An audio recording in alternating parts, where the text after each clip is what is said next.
تتخذ فلانا خليلا لقد أضلني عن الذكر بعد إذ جاءني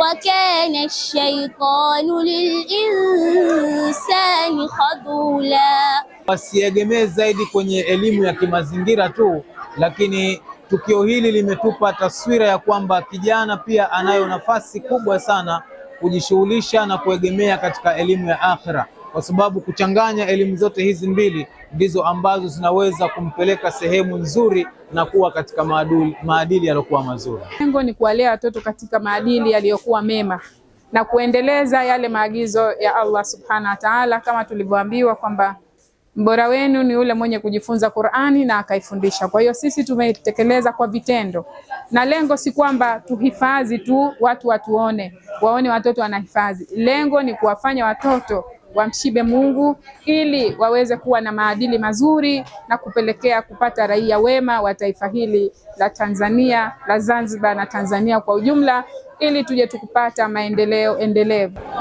Sijatokea tu kwa kukaa, ila nimejitahidi kwa kusoma na nimshukuru mwalimu wangu kwa sababu yeye ndiye aliyenifadhisha, sio kwa uwezo wangu, pia ni kwa uwezo wa Mwenyezi Mungu.